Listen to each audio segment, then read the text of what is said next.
Pronta, estou pronta. Bora? LA Classes, vídeo 5, cena 5, plano 1, take 1. Agora foi forte, hein?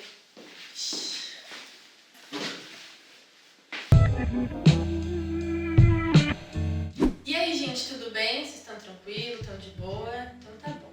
Essa aula é uma das aulas mais importantes para os alunos de básico, para os alunos de intermediário, de avançado, prepositions. As preposições que são o drama do estudante de inglês. Vamos entender um pouquinho mais para que servem, onde vivem, o que comem. Seguinte, preposições. Elas fazem parte de um grupo de palavras que a gente chama de conectivos. Então, nos conectivos a gente vai ter as preposições e as conjunções. As preposições são palavras que estabelecem relação de sentido entre palavras. Então, elas vão ligar uma palavra a outra palavra, diferentemente das conjunções, que estabelecem relação de sentido entre sentenças. Tudo bem? Exemplo. My name is on the book. Como se você tivesse uma etiqueta no livro, percebe? Quais são as principais preposições? In, on, at e de brinde, o by. As preposições eu acabei separando nesses 3 tópicos principais. Means of transportation, time and place. Ou seja, os meios de transporte, tempo e lugar. Vamos começar com meios de transporte que são um pouco mais fáceis a utilização. In. Nós vamos usar o in para meio de transporte para os pequenos, small ones, ok? Então, quando eu tenho carro, car, taxi ou cab, é a mesma coisa, tudo bem? Taxi ou cab. Boat, se eu tiver um barco pequeno, in the boat. A única exceção é para bike, que apesar de ser um meio de transporte pequeno, a gente usa o on para bike.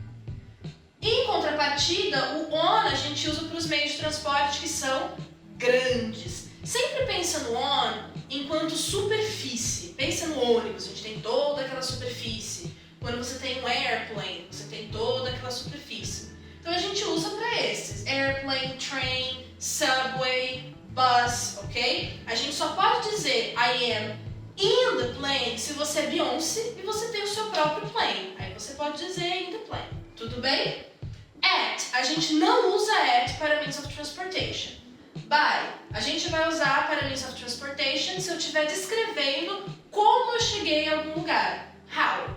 Exemplo, I came here by car. Então eu estou descrevendo a forma com que eu cheguei no lugar que eu estou aqui. Right? Time. Eu vou usar in para tempo quando eu tiver períodos. Exemplo, centuries, que são séculos, decades, as décadas, years, months, seasons. Seasons no sentido de estações do ano. Então a gente fala in summer, in winter, ok? Os meses, então, in August, ok? My birthday is in August. E a gente também usa para períodos do dia, então, in the morning, in the afternoon, in the evening. A única exceção vai ser night, que apesar de ser um período, a gente usa at night. So far, so good? On. Nós vamos usar o on para tudo que termina em day. Então, os dias da semana, todos eles terminam em day. On Sunday, on Monday, on Wednesday, right? Birthday, on Easter Day, percebe? Tudo que termina com day, nós vamos usar o on. Ou quando a gente estiver falando de alguma data, com mês e dia. So, my birthday is on August 9th, ok? É verdade. Presentes. So, o at a gente vai usar quando você tem uma data completa. Example, I was born at 9 of August of 1993. Vocês percebam que in, on, at, a gente vai do mais geral para o mais específico. Se eu penso em century, são 100 anos. Se eu penso em days of the week, já começa a ficar um pouco mais específico. E data completa é ainda mais específico. In, on, at. Por isso que é muito comum a gente ver em alguns livros aquele esquema da pirâmide que eles fazem, que é muito útil. Mas quando a gente pensa, por exemplo, em means of transportation, não faz muito sentido. Quando a gente pensa em place, ele fica um pouquinho incompleto. Então, a questão da pirâmide é importante para time, agora para os outros realmente não faz muito sentido. Right? E finalmente, by. A gente usar o by para tempo quando a gente está falando de deadline, ou seja, prazos. Exemplo, I want this report by the end of the day. Então eu quero esse formulário, esse relatório, tudo bem, até o final do dia. Right? Last but not least, nós temos place, prepositions of place. Vamos pensar no in sempre nessa questão da caixinha, quando você está cercada de paredes. Então, in the hospital, ok? In the school. É lógico que a gente vai ter algumas exceções, por exemplo, home.